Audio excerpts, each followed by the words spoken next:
2021 में दुनिया ने देखा कि कैसे अमेरिका ने 2 दशक की लड़ाई के बाद अफगानिस्तान से अपनी सेना वापस बुला ली।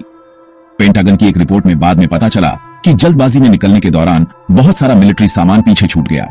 यह सामान जो अब तालिबान के हाथों में है, विवाद का विषय और अव्यवस्थित वापसी का प्रतीक बन गया। इसमें 78 विमान शामिल थे, हेलीकॉप्टर से लेकर ट्रांसपोर्ट प्लेन तक, जो काबुल हवाई अड्डे पर बेकार कर दिए गए थे, लेकिन फिर भी एक महत्वपूर्ण प्रतीकात्मक और संभावित रूप से लॉजिस्टिकल इनाम था।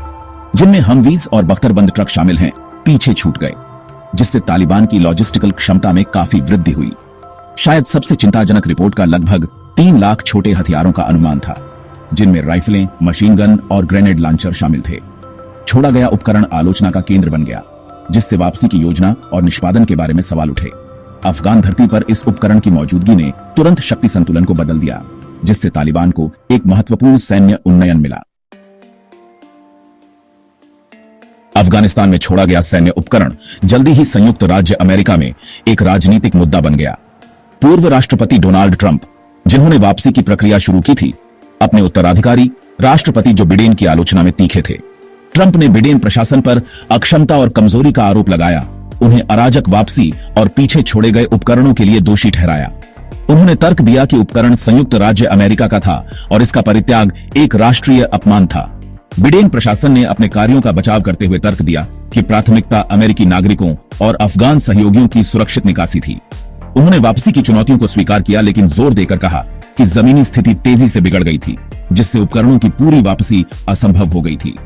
ट्रंप और बिडेन के बीच आगे पीछे की बात ने अफगानिस्तान वापसी पर संयुक्त राज्य अमेरिका में गहरे पक्षपातपूर्ण विभाजनों को उजागर किया। इस विवाद ने अमेरिकी राजनीति में तनाव को और बढ़ा दिया। तालिबान, जो अब अफगानिस्तान के नियंत्रण में है, ने छोड़े गए अमेरिकी सैन्य उपकरणों पर अपना दावा जताने में देर नहीं की। उन्होंने तर्क दिया कि उपकरण अब अफगान लोगों की संपत्ति है और उन्हें अपनी सुरक्षा और रक्षा के लिए इसका इस्तेमाल करने का अधिकार है। हालांकि इस दावे को अंतर्राष्ट्रीय समुदाय से संदेह और चिंता के साथ मिला। तालिबान का दावा था कि उपकरण अफगान धरती पर छोड़े गए थे और इसलिए अफगान सरकार के थे। अंतर्राष्ट्रीय समुदाय तालिबान के मानवाधिकार रिकॉर्ड और क्षेत्र को अस्थिर करने की उनकी क्षमता से सावधान ने उपकरणों पर उनके नियंत्रण पर चिंता व्यक्त की। ऐसी आशंकाएं थीं कि तालिबान अफगानिस्तान के भीतर असंतोष को दबाने के लिए उपकरणों का इस्तेमाल करेगा या इसे आतंकवादी समूहों को प्रदान करेगा। अफगानिस्तान में छोड़े गए अमेरिकी सैन्य उपकरणों के स्वामित्व और नियंत्रण पर बहस अनसुलझी रही। हथियारों पर तत्काल चिंताओं से परे छोड़े गए उपकरणों ने एक और मूल्यवान संपत्ति पर ध्यान केंद्रित किया। अफगानिस्तान का विशाल खनिज संपदा, खरबों डॉलर मूल्य का अनुमानित इस बड़े पैमाने पर अप्रयुक्त क्षमता में लिथियम का महत्वपूर्ण भंडार शामिल है, जो इलेक्ट्रिक वाहनों के लिए बैटरी में एक महत्वपूर्ण घटक है और बढ़ते वैश्विक महत्व का संसाधन है। अमेरिकी रक्षा विभाग ने पहले अफगानिस्तान को लिथियम का सऊदी अरब कहा था, जो वैश्विक लिथियम बाजार में एक प्रमुख खिलाड़ी बनने की देश की क्षमता पर प्रकाश डालता है।